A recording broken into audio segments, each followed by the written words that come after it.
So, good morning, children. Today we are going to study the poem The Road Not Taken, and it is written by Robert Frost, who is an American poet who writes simply but insightfully about common, ordinary experiences. So, what does this poem tells us about? So, the poem symbolizes our life. The poet says that the path we don't choose in our life is the road not taken. He describes his feelings about the choice that he had left in the past. The path we choose decides our future, our destination. The important message that poets wants to give that the choice we make has impact on future. And suppose if we make a wrong choice, we always regret about it because we know that we can't go back on it. So I suggest we must be wise while making choices. And now let's start. But before we do the reading, I would like you to do this pre-reading activity. So, for example, you have to make choice to eat an apple, to cheat in the exam, to take science stream, to travel by bus, or to follow the advice of friends, parents and teachers, or to eat an orange, not to cheat in the exam, or to take commerce or art stream, to travel by metro. So all these are the choices. So first thing you have to do is to decide whether some of the choices are easy or difficult choices, right? And the second task you have to do is write down 4 choices that you made in last week and put them in order from most important to least important. So I suggest doing the pre-reading activity first and then moving on to the understanding of this poem. So here we go. If you have done the pre-reading activity,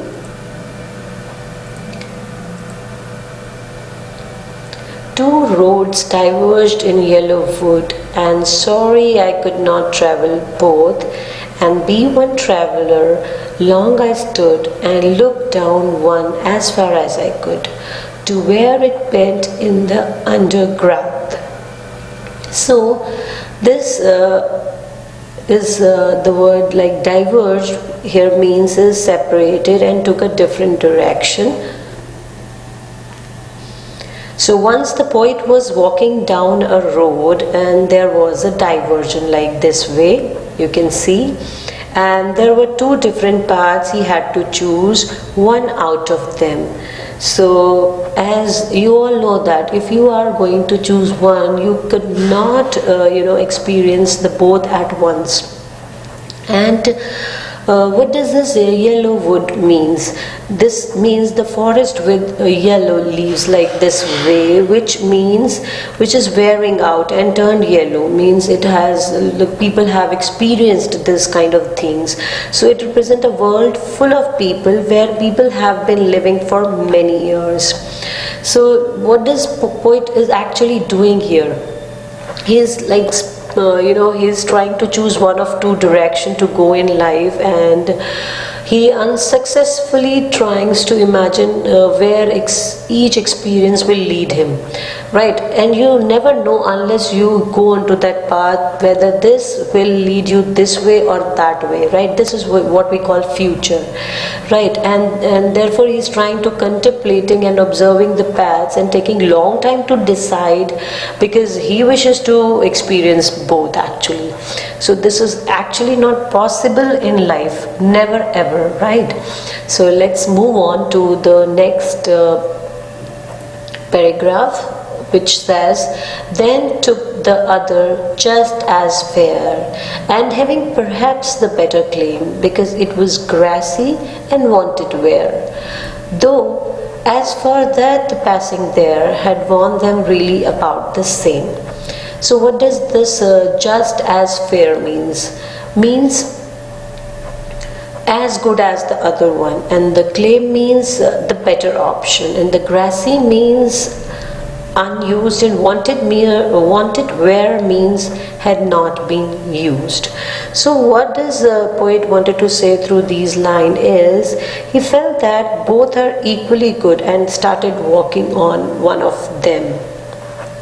So, and having perhaps the better claim because it was grassy and wanted to wear, so he felt that maybe this path was better for him as it had grass, which means that it was unused and was not walked over by many people, though as for that the passing there.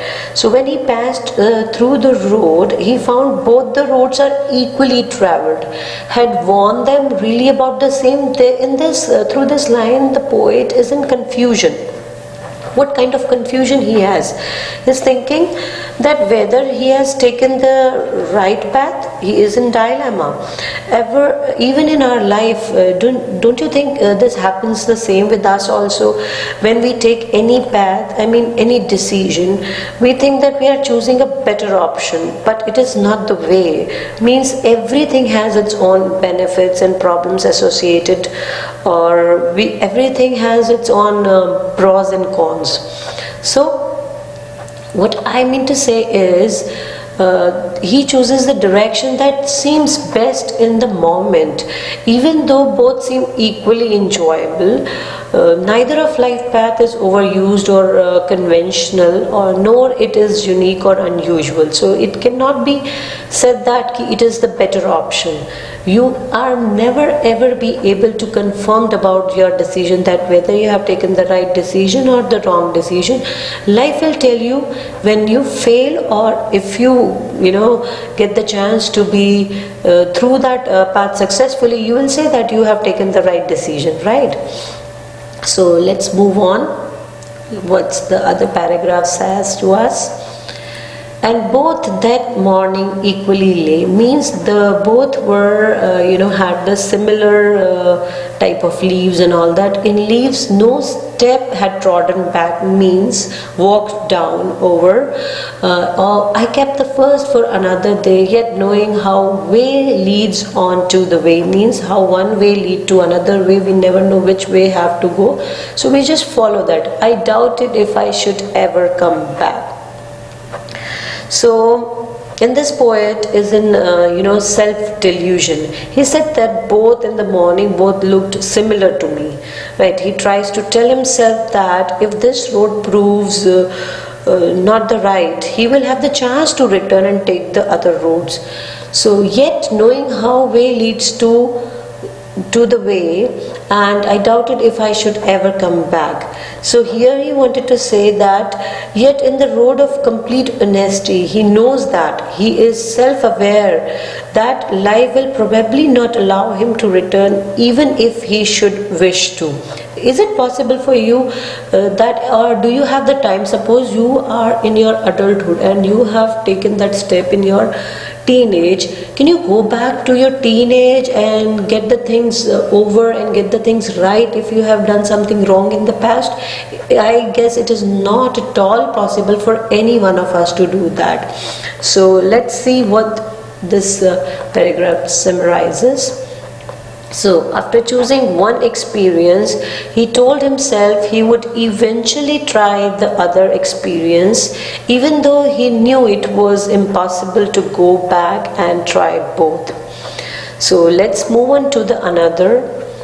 I shall be telling this with a sigh, somewhere ages and ages hence, two roads diverged in a wood, and I took the ones less traveled by, and that has made all the difference.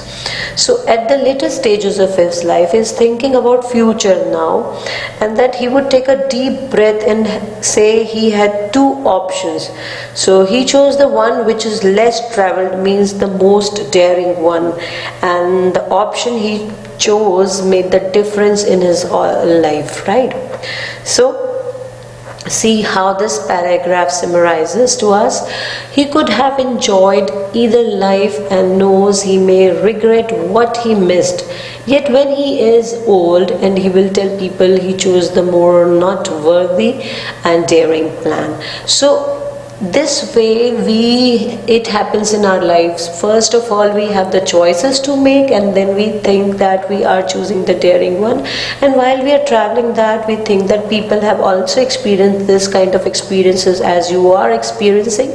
And then when you come to your the stage of life, when you tell other how did you come to this point, how your life, your decision had made the difference in your life, so you feel proud of yourself, right? So now it's time to look at the literary devices used in the poem. I hope this poem is clear. So the rhyming scheme in this poem is A, B and A, B, because you will find that the word two roads diverged in a yellow wood is rhyming with stood, so we are representing this with A. And then in next line also the word is rhyming with the could is rhyming with stood, so that is why we have written A and A and A. Then B is like both and growth, they are rhyming, so the rhyming scheme would become like A, B, A and B. So there is also an example of, you could see, two roads which experiences more choices in life is an example of symbolism. We are symbolizing two roads to the choices. And anaphora is also there when there is a repetition of words or phrases at the beginning of lines, and which words it is repeating here is end. Is repeated at the beginning of lines 2, 3, 4 of stanza 1. And there is also alliteration, which you could easily show in the words wanted, where the W sound is repeating and the first sound is repeating, and though and that the TH sound is repeating here. And the last, which is literary device, is your repetition. Here you find the repetition of words like ages is repeated, and two roads diverged in a wood is also repeated. So that's all about the poem. Next I'll post the post-reading activities and question answers, so do them in your notebooks.